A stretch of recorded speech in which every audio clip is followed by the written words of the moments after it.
Welcome to BBC London with me, Alison Earle. A new law that aims to reform the rental market will have its second reading in the House of Lords on Tuesday. The Renters' Rights Bill will include a ban on no-fault evictions, bidding wars and unreasonable rent increases. But critics say it doesn't go far enough. Helen Drew has the story. Connell was forced to leave his last flat when the landlord increased the monthly rent from £1,200 to over £1,800.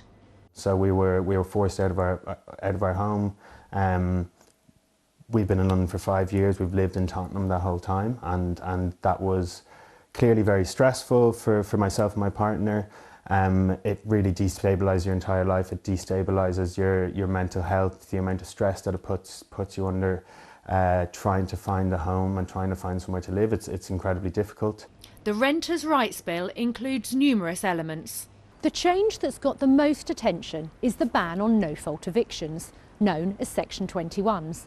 Under the proposed changes, landlords would no longer be able to evict tenants with no justification. Instead, they'd need a legally valid reason, such as rent arrears or wanting to sell the property. One MP who's long campaigned for rent reform is Jeremy Corbyn, who says the bill doesn't go far enough.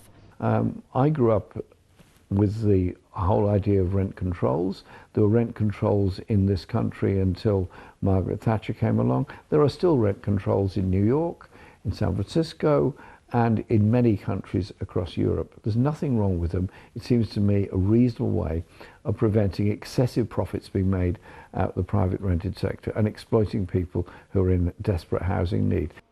The association that represents landlords says the reforms must be fair to both renters and landlords. Landlords are not against reform. We have no issue with Section 21 being replaced as long as the alternative is viable and workable. We mustn't forget that it takes landlords on average 7 months to get possession of their properties back at the moment.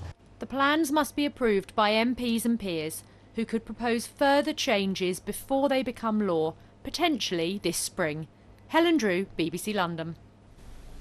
2 people have been arrested after a 16-year-old boy and a 9-year-old girl were killed in a hit-and-run in Essex. It happened in Waltham's Place in Pitsea near Basildon yesterday evening. A man and woman in their 20s have been arrested on suspicion of causing death by dangerous driving and failing to stop. The Barbican Centre has revealed initial plans to revamp some of its spaces. Proposals include making the conservatory fully accessible and upgrades to the doors and lifts in the foyers. The City of London Corporation has committed nearly £200 million for the first phase. A public consultation on the works runs for 2 weeks. A grocery store that's been trading near Sloane Square for more than half a century closed its doors today for the final time.